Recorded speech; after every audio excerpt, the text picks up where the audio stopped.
ሰላም ጤና ይስጥልኝ የፋርማኮን ጤና ቤተሰቦች።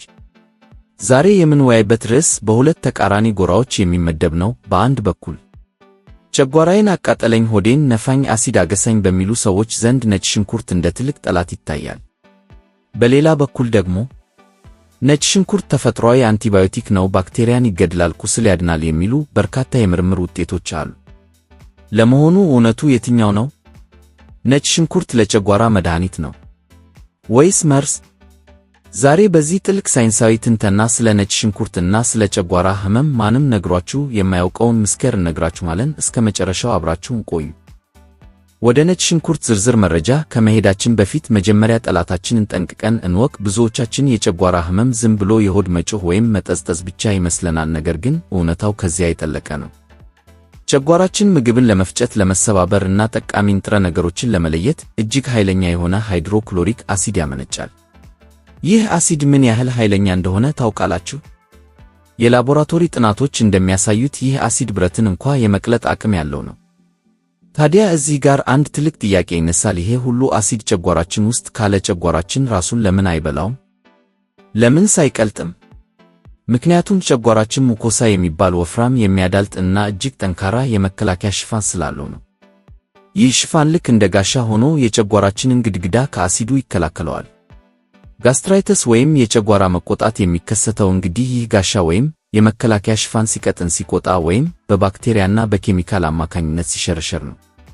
ልብ በሉ፣ ልክ ቆዳችን ላይ ፀሐይ ሲያቃጥለን የሚሰማን አይነት ስሜት ጨጓራችን ውስጥ ይፈጠራል። የጨጓራችን የውስጠኛው ግድግዳ ሲላጥ ያ ኃይለኛ አሲድ በቀጥታ ቁስሉ ላይ ያርፋል። ያኔ ነው እንግዲህ የሚቃጥል ህመም፣ የሆድ መነፋት እና አሲድ ወደ ላይ የሚመለስበት ወይም ቃር የሚሰማን። ለዚህ ችግር ደግሞ ዋና ዋናዎቹ መንስኤዎች ሦስት ናቸው። አንደኛውና ዋነኛው የጨጓራ ባክቴሪያ ወይም ኤች ፓይሎሪ ነው። ይህ ባክቴሪያ በጣም ተንኮለኛ ነው። በጨጓራችን መከላከያ ሽፋን ውስጥ ተደብቆ በመኖር ሽፋኑን የሚበሉ ኢንዛይሞችን ያመነጫል። በዚህም የጨጓራችንን ግድግዳ ለአሲድ ጥቃት ያጋልጣል፣ ቁስለትም ይፈጥራል። በአገራችን ለሚታየው አብዛኛው የጨጓራ ህመም ተጠያቂው ይሄው ባክቴሪያ ነው። ሁለተኛው መንስኤ የህመም ማስታገሻ መድኃኒቶች ናቸው። እንደ አስፕሪን፣ ዲክሎፌናክ እና አይቡፕሮፌን ያሉ መድኃኒቶችን ያለ ሐኪም ትዕዛዝ አብዝቶ መውሰድ ሌላው አደጋ ነው። እነዚህ መድኃኒቶች ጨጓራችን መከላከያ ሽፋኑን እንዳያመርት ያግዱታል። በዚህ ጊዜ ጨጓራችን ያለ መከላከያ ይቀራል፣ አሲዱም ግድግዳውን ማቁሰል ይጀምራል። ሦስተኛው ደግሞ የአኗኗር ዘይቤያችን ነው። ከመጠን ያለፈ አልኮል መጠጣት፣ ሲጋራ ማጨስ እና ከፍተኛ የሆነ የውስጥ ጭንቀት ወይም ስትረስ። ጭንቀት በራሱ ጨጓራችን ከአቅም በላይ አሲድ እንዲያመነጭ ያደርገዋል። እነዚህ ነገሮች ተደማምረው የጨጓራ ሽፋናችንን ያዳክማሉ። እንግዲህ ጋስትራይተስ ማለት ይሄ ነው። የውስጥ ጋሻችን ተሰብሮ ጨጓራችን በአሲድ ሲለበለብ ማለት ነው። አሁን ትልቁ ጥያቄ ነጭ ሽንኩርት ይህን የተጎዳ ጋሻ ይጠግነዋል ወይስ አሲዱን አግዞ ይበልጥ ያቃጥለዋል? አሁን ወደ ዋናው ጉዳይ እንምጣ። ነጭ ሽንኩርት ውስጥ ያለው ትልቁ ምስጢር አሊሲን የተባለ ንጥረ ነገር ነው። ነገር ግን የሚገርመው ነገር ነጭ ሽንኩርቱ ሳይላጥ፣ ሳይከተፍና ሳይደቆስ አሊሲን በውስጡ የለም። ይህ ለብዙዎቻችሁ አዲስ ሊሆን ይችላል። እንዴት ካላችሁ ነጭ ሽንኩርት ውስጥ አሊይን የሚባል ንጥረ ነገርና አሊናይዝ የሚባል ኢንዛይም በተለያዩ ክፍሎች ውስጥ ተለይተው ተቀምጠዋል። ልክ ነጭ ሽንኩርቱን ስንደቁሰው፣ ስንከትፈው ወይም ስናኝከው እነዚህ ሁለት የተለያዩ ክፍሎች ይገናኛሉ። በዚህ ጊዜ በመካከላቸው ፈጣን የኬሚካል ግጭት ይፈጠራል። ውጤቱም አሊሲን የተባለው ኃይለኛ ፈዋሽ ንጥረ ነገር ነው። ነጭ ሽንኩርት ሲደቆስ ያ የሚሸተን ጠረን አሊሲን መፈጠሩን የሚገልጽልን ምልክት ነው። እዚህ ጋር ግን ማንም የማይነግራችሁ አንድ ወርቃማ ሕግ አለ። እሱም የ10 ደቂቃው ሕግ ነው። ብዙዎቻችን ነጭ ሽንኩርቱን እንደከተፍን ወይም እንደደቆስን ወዲያውኑ ወደ ድስት ውስጥ እንጨምረዋለን። ይህ ግን ትልቅ ስህተት ነው። ለምን? ምክንያቱም አሊሲን እንዲፈጠርና ጥንካሬው እንዲጨምር የተወሰነ ጊዜ ይፈልጋል። ነጭ ሽንኩርቱን ከከተፍን በኋላ ለ10 ወይም ለ15 ደቂቃ ዝም ብለን አየር ላይ ማቆየት አለብን።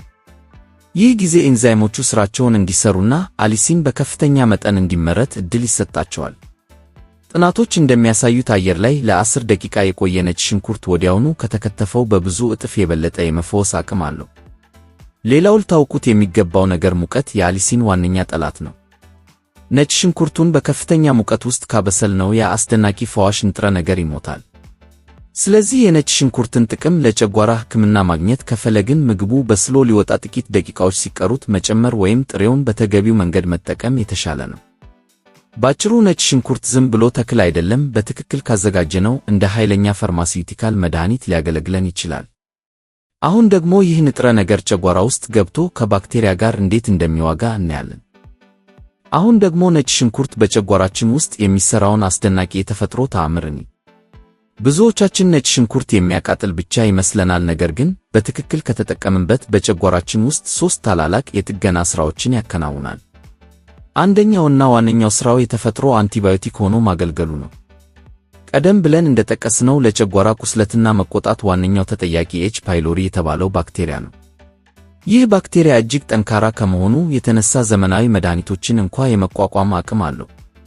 ነገር ግን ሳይንሳዊ ጥናቶች እንደሚያረጋግጡት በነጭ ሽንኩርት ውስጥ የሚገኘው አሊሲን የዚህን ባክቴሪያ እድገት በከፍተኛ ሁኔታ ይገታል። አሊሲን የባክቴሪያውን የውጭ ግድግዳ በመበሳት እንዳይባዛና እንዳይሰራጭ ያደርገዋል። ይህም ማለት ነጭ ሽንኩርት የጨጓራ ህመምን ከምንጩ ወይም ከባክቴሪያው ጋር ፊት ለፊት ተጋፍጦ ያክማል ማለት ነው። ሁለተኛው ተግባሩ የጨጓራ እብጠትንና መቅላትን መቀነስ ነው። ጋስትራይተስ ማለት በራሱ የጨጓራ ሽፋን መቆጣት ወይም ማበጥ ነው። ነጭ ሽንኩርት በውስጡ አንቲ ኢንፍላማቶሪ ወይም እብጠትን የሚቀንሱ ንጥረ ነገሮችን ይዟል። እነዚህ ንጥረ ነገሮች የተቆጣውን የጨጓራ ግድግዳ በማለስለስና በማቀዝቀዝ ያንን የሚለበልብ ወይም የሚቆረጥ የህመም ስሜት በእጅጉ ያስታግሳሉ። ልክ የቆሰለ ቆዳ ላይ የሚቀባ ቅባት እንደሚሰራው ሁሉ ነጭ ሽንኩርትም የውስጥ ሽፋናችንን የማስታገስ ሥራ ይሰራል ማለት ነው። ሦስተኛውና እጅግ አስደናቂው ሥራው ደግሞ የመከላከያ ጋሻችንን ማጠናከሩ ነው። ነጭ ሽንኩርት ጨጓራችን አሲድን የሚከላከል ፈሳሽ ወይም ሙከስ በደንብ እንዲያመነጭ ያነቃቀዋል። ይህ ፈሳሽ በጨጓራ ግድግዳ ላይ እንደ ወፍራም ሽፋን በመቀባት ኃይለኛው አሲድ ቁስሉን እንዳይነካው ይጠብቀዋል። በተጨማሪም በውስጡ ያሉት አንቲ ኦክሲዳንቶች የጨጓራ ሕዋሳት በኬሚካሎችና በአሲድ እንዳይጎዱ የመከላከል አቅማቸውን ያሳድጉታል።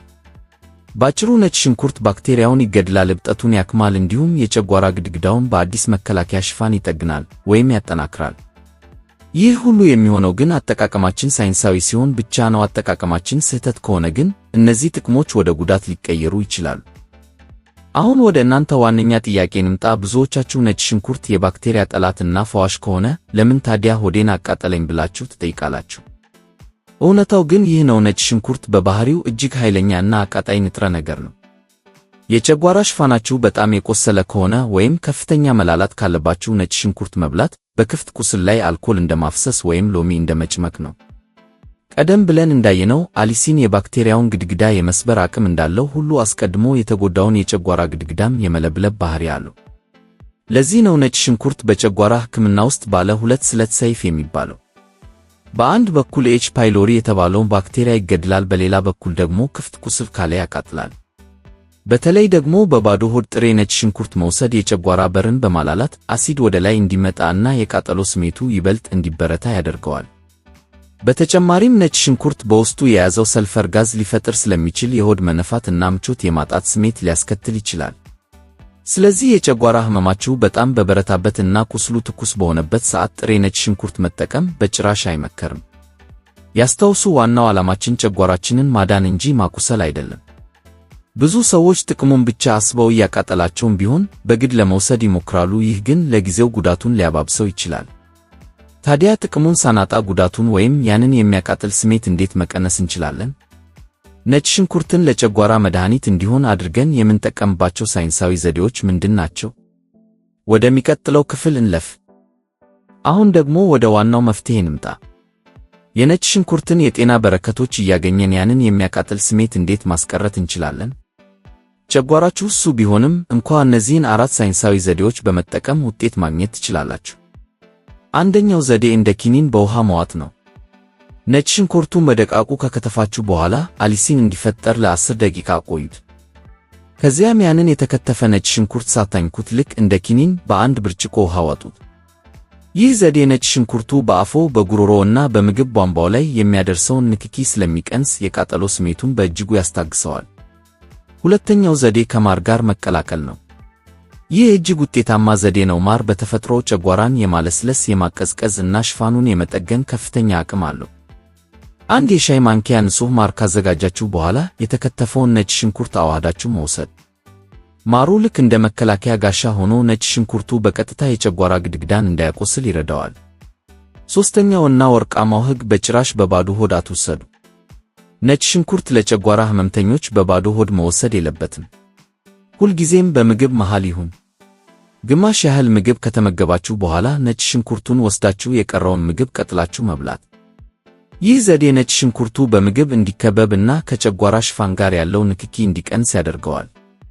አራተኛው ዘዴ ነጭ ሽንኩርት የተዘፈዘፈበትን ውሃ መጠጣት ነው። ለስላሳ ውጤት ለምትፈልጉ 2 ወይም 3 የነጭ ሽንኩርት ዘለላዎችን ከትፎ በ1 ሊትር ውሃ ውስጥ ዘፍዝፎ ማቆየት።